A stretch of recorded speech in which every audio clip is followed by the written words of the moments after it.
সুপ্রিয় শিক্ষার্থীবৃন্দ, object oriented programming সাবজেক্টের আজকের লেকচারে আমরা আলোচনা করব অধ্যায় 5-এরই অনেক গুরুত্বপূর্ণ একটি টপিকস সি শার্প প্রোগ্রামিংয়ে নেস্টেড ইফ স্টেটমেন্ট।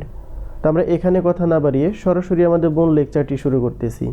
তো খেয়াল করো, আমাদের আজকের আলোচনার মূল বিষয় হচ্ছে সি শার্প প্রোগ্রামিংয়ে নেস্টেড ইফ স্টেটমেন্ট। তো আমরা কিন্তু অলরেডি বিগত কয়েকটি লেকচারে if statement, if else statement, if dot dot dot else if statement এগুলো নিয়ে বিস্তারিত আলোচনা করেছি এবং সাথে কিছু প্রোগ্রামও করেছি। তো সেখান থেকে তোমরা যদি ইফ স্টেটমেন্টটা ভালোভাবে বুঝে থাকো তাহলে আজকে এই নেস্টেড ইফ স্টেটমেন্টটা খুব সহজেই বুঝতে পারবা। তো খেয়াল করো, বিশেষ ক্ষেত্রে কোনো শর্ত অথবা একাধিক কোনো শর্ত দেওয়ার জন্য এই স্টেটমেন্টটি ব্যবহার করা হয়। তো আমরা কিন্তু এই সেম লাইনটি বিগত কয়েকটি লেকচারে ইফ স্টেটমেন্ট, ইফ এলস স্টেটমেন্টের ক্ষেত্রেও ব্যবহার করেছি। কারণ এই নেস্টেড ইফ বা শুধু ইফ অথবা if dot dot else if এই সবগুলা দিয়েই আমরা বিভিন্ন ধরনের শর্ত দিয়ে থাকি। তো যেহেতু শর্টের জন্য ব্যবহার করি এর জন্য লাইনটা আমরা এখানে সেম রেখেছি। তো আমরা শুরুতেই জানবো এই নেস্টেড ইফ স্টেটমেন্টটা আসলেই কী। তো খেয়াল করো, একটি ইফ স্টেটমেন্টের অধীনে অপর কোনো ইফ স্টেটমেন্ট ব্যবহৃত হলে তাকে আমরা মূলত নেস্টেড ইফ স্টেটমেন্ট বলবো। তো এখান থেকে এই সংজ্ঞাটা কিন্তু অনেক গুরুত্বপূর্ণ একটি সংজ্ঞা। পরীক্ষায় প্রায়ই কোশ্চেন আসে নেস্টেড ইফ স্টেটমেন্ট বলতে কী বোঝায়, অথবা নেস্টেড ইফ স্টেটমেন্টের একটি সিনট্যাক্স বা গঠন লেখো। তাহলে অ্যান্সারটা আবার খেয়াল করো, একটি ইফ স্টেটমেন্টের অধীনে যদি অপর কোনো ইফ স্টেটমেন্ট ব্যবহার করা হয় তাহলে সেক্ষেত্রে তাকে আমরা বলবো নেস্টেড ইফ স্টেটমেন্ট। তো আমরা যদি এর একটি সিনট্যাক্স দেখি তাহলে বিষয়টা তোমরা ক্লিয়ারভাবে বুঝতে পারবা। তো খেয়াল করো, দেখো এখানে আমি একটি ইফ কন্ডিশন দিয়েছি। তুমি নেস্টেড ইফ স্টেটমেন্ট লেখো অথবা ইফ এলস স্টেটমেন্ট লেখো বা শুধু ইফ স্টেটমেন্ট লেখো, যাই লেখো না কেন শুরুতে অবশ্যই একটি ইফ কন্ডিশন থাকবেই। তো খেয়াল করো, আমি এখানে একটি ইফ কন্ডিশন ব্যবহার করলাম আর ইফ কন্ডিশনের বডি শুরু করার জন্য আমি একটি সেকেন্ড ব্র্যাকেট ব্যবহার করলাম।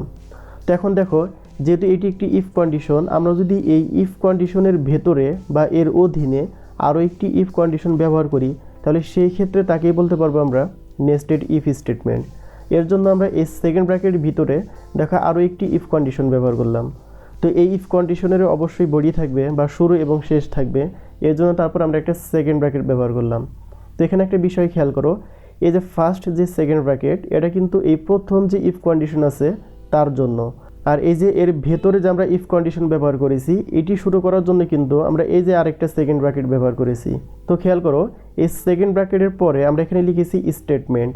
অর্থাৎ এখানে একটা বিষয় খেয়াল করো, যদি এখানে একটি কন্ডিশন দেই আমরা এবং সেই কন্ডিশনটা যদি সত্য হয় তাহলে সেই ক্ষেত্রে সে ইফ কন্ডিশনের ভিতরে প্রবেশ করবে এবং প্রবেশ করে দেখবে যে এখানে আরও একটি কন্ডিশন দেওয়া আছে। তো যখন এই কন্ডিশনও সত্য হবে, অর্থাৎ এই প্রথম কন্ডিশন এবং দ্বিতীয় কন্ডিশন দুইটা কন্ডিশনই যখন সত্য হবে তখন এখানে একটি অ্যান্সার দেখাবে বা একটা স্টেটমেন্ট দেখাবে। তো আমরা এই স্টেটমেন্টটাকে এখান থেকে ক্লোজ করে দিলাম। অর্থাৎ এই ভিতরের যে ইফ কন্ডিশনটা আমরা ব্যবহার করেছি এই ইফ কন্ডিশন এখানে শেষ হলো। তো এখন খেয়াল করো, এই যে শুরুতে যে একটি সেকেন্ড ব্র্যাকেট দিয়েছিলাম আমরা এই ফার্স্ট ইফ কন্ডিশনের জন্য, আমরা কিন্তু এই কন্ডিশনটা এখনও ক্লোজ করিনি। তাহলে আমরা লাস্টে আরেকটি সেকেন্ড ব্র্যাকেট দিয়ে এই কন্ডিশনটা ক্লোজ করলাম। তো এখানে আরেকটা বিষয় খেয়াল করো, যদি আমরা নেস্টেড ইফ এলস ব্যবহার করতাম তাহলে সেই ক্ষেত্রে আমরা প্রত্যেকটা স্টেটমেন্টের শেষে একটি করে এলস ব্যবহার করতে পারতাম। যেমন এই যে স্টেটমেন্টের যে সেকেন্ড ব্র্যাকেট শেষ করলাম এরপরে আমরা এলস লিখে সেকেন্ড ব্র্যাকেট শুরু করে আবার স্টেটমেন্ট লিখতে পারতাম, এবং এই যে প্রথম কন্ডিশন দিয়েছি এই কন্ডিশনের জন্য এই যে এই সেকেন্ড ব্র্যাকেটের শেষে আবার নতুন করে এলস লিখতে পারতাম। তো যেহেতু আমরা শুধুমাত্র নেস্টেড ইফ পড়তেছি এর জন্য এখানে এলস কথাটাকে নিয়ে আসলাম না। তো আশা করি এই নেস্টেড ইফ স্টেটমেন্টের সিনট্যাক্সটি তোমরা বুঝতে পেরেছো। তো আমরা এই নেস্টেড ইফ ব্যবহার করে আজকে একটি বেসিক লেভেলের প্রোগ্রাম দেখব, তাহলে সেই ক্ষেত্রে তোমরা বিষয়গুলো আরও ক্লিয়ারভাবে বুঝতে পারবা। তো খেয়াল করো, আমরা সি শার্প প্রোগ্রামটি করার জন্য onlinegdb.com যে অনলাইন কম্পাইলার ছিল সেই কম্পাইলারটি আমরা ওপেন করেছি। তো এখান থেকে আমরা এই যে ল্যাঙ্গুয়েজ লেখা আছে এই ল্যাঙ্গুয়েজটাকে সি শার্প করে নিলাম, করে আমরা এই বাই ডিফল্ট যে কমেন্টগুলো আছে সেগুলোকে এখান থেকে রিমুভ করে দিলাম। ওকে, তো দেখো এখানে স্ট্যাটিক ভয়েড মেইন আছে, তুমি চাইলে এখানে পাবলিক লিখতে পারো, ভিতরে স্ট্রিং ARGS এগুলো লিখতে পারো। তো এগুলো না লিখলেও কাজ করবে, কোনো সমস্যা নাই। তো আমি সরাসরি চলে যাচ্ছি এই যে মেইন মেথডের ভিতরে।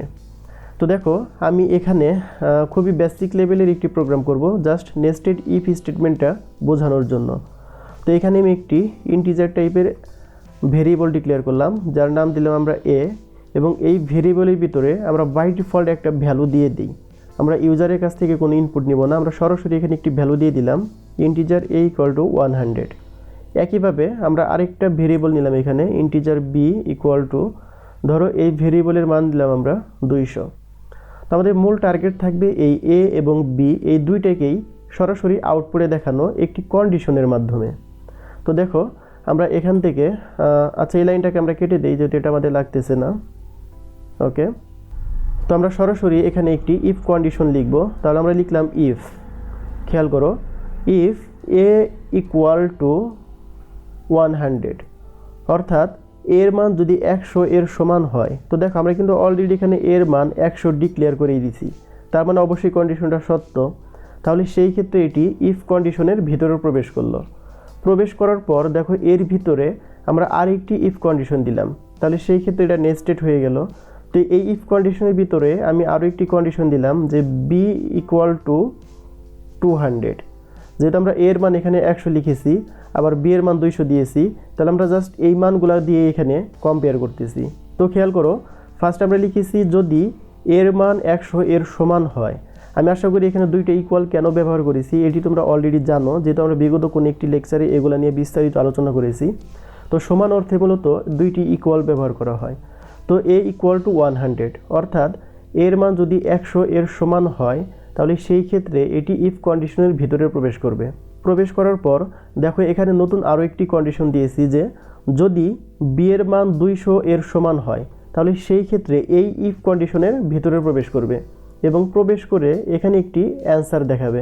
কি অ্যান্সার দেখাবে খেয়াল করো, আমি অ্যান্সার দেখানোর জন্য console.write লাইন ডাবল কোটেশন আমি সরাসরি একটি স্ট্রিং প্রকাশ করব। তো ধরো আমি এখানে লিখলাম value of a = 100 and b = 200, অর্থাৎ জাস্ট এই মেসেজটি আমাদের এখানে প্রিন্ট করবে। কখন প্রিন্ট করবে? যখন এই কন্ডিশন সত্য হবে এবং এই কন্ডিশনটা সত্য হবে। তো যেহেতু আমরা এখানে ইলস ব্যবহার করব না, এর জন্য আমরা এখানে কোনো ইলস কন্ডিশন দিলাম না। তো দেখো লাস্টে আমরা একটা সেমিকোলন দিয়ে এই প্রোগ্রামটিকে একটু রান করি এখানে। তো দেখো রান করার পর এখানে আমার অ্যান্সার চলে আসছে value of a = 100 and b = 200। তার মানে এটি কিন্তু নেস্টেড ইফ স্টেটমেন্ট হিসেবে সম্পূর্ণ কাজ করতেছে। তো এখন খেয়াল করো, আমরা যদি কোনো কারণে এখানে এই কন্ডিশনের ক্ষেত্রে 100 এর পরিবর্তে ধরো এখানে লিখলাম আমরা 400, তো 400 লিখে যদি আমরা এটাকে রান করি, একটু খেয়াল করো এখন কিন্তু আমাদের এখানে কিছুই অ্যান্সার আসেনি। কেন অ্যান্সার আসেনি একটু বিষয়টা খেয়াল করো। যেহেতু আমরা এখানে a এর মান অলরেডি 100 ডিক্লেয়ার করে দিয়েছি এবং b এর মান 200 ডিক্লেয়ার করে দিয়েছি, তো সেই ক্ষেত্রে আমরা ফার্স্টে কন্ডিশন দিয়েছি যে a এর মান যদি 400 এর সমান হয়, তাহলে সেই ক্ষেত্রে এটি ইফ কন্ডিশনের ভিতরে প্রবেশ করবে। তো অথচ এখানে খেয়াল করো আমরা কিন্তু a এর মান 400 ডিক্লেয়ারই করিনি, তার মানে এই কন্ডিশনটা এখানে সত্য না, মিথ্যা হয়ে গেছে। এর জন্য সে এই কন্ডিশনের ভিতরে আর প্রবেশ করেনি, যার কারণে এটি সরাসরি প্রোগ্রামটিকে এক্সিট করে দিয়েছে।